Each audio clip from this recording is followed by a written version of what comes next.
কল্পতরু বৃক্ষ বলতে কি বোঝায়? কল্প মানে ইচ্ছা বা কামনা এবং তরু মানে বৃক্ষ অর্থাৎ ইচ্ছা পূরণকারী বৃক্ষ।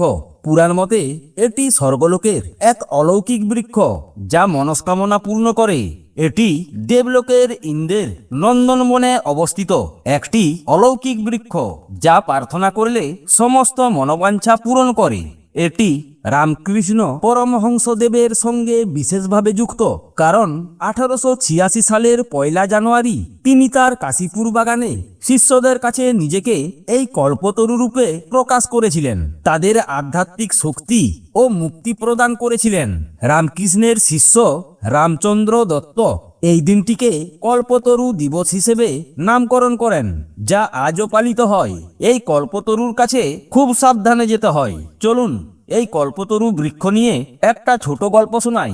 একবার এক বনের মধ্যে এক পথিক পথ হারিয়ে ফেলেছিল। নানান পথ ঘুরে অবসন্ন ক্লান্ত মনে সন্ধ্যার প্রাক্কালে বসে পড়ল একটি বিরাট গাছের নিচে। যে গাছটির নিচে পথিক বসেছিল সেটি ছিল কল্পবৃক্ষ। আসন্ন ক্লান্ত পথিক মনে মনে ভাবতে লাগলো, আহা, এখন যদি ভালো মন্দ কিছু খেতে পেতাম। ভাবতে যতটুকু সময় সঙ্গে সঙ্গে সেখানে নানা সুখাদ্য উপস্থিত। ক্ষুধার্ত পথিক যতটা পারলো আগে খেলো। তারপর তার মনে প্রশ্ন জাগলো, এই গভীর নির্জন অরণ্যে এত সুখাদ্য দ্রব্য এলো কোথা থেকে? যাই হোক, সে নানান কথা ভাবতে ভাবতে খানিক নিদ্রাছন্দ হয়ে পড়ল।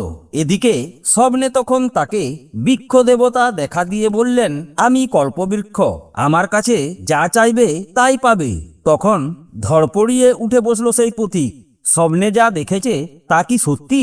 এসব নানান কথা তার মনে আসতে লাগলো।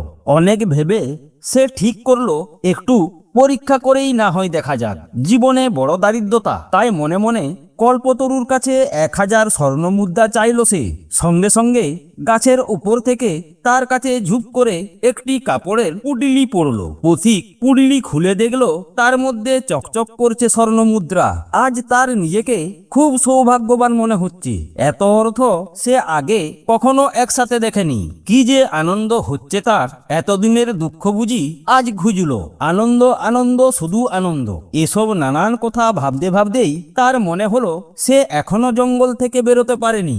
এই অর্থ নিয়ে সে যদি বাড়ি পৌঁছতে না পারে, যদি তাকে এখনই কোনো জন্তু আক্রমণ করে, যদি ডাকাতের পাল্লায় পড়েছে।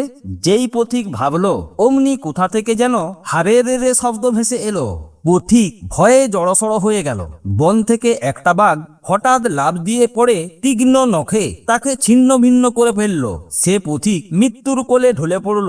আসলে পথিকের জানা ছিল না কল্পবৃক্ষ তলে যা চাওয়া হয় তাই হয়। তাই খুব সাবধান, কল্পতরুর কাছে খুব সাবধানে যেতে হয়। বন্ধুরা, ভিডিওটি ভালো লাগলে লাইক করে অন্যদের শেয়ার করে দেখার সুযোগ করে দিবেন।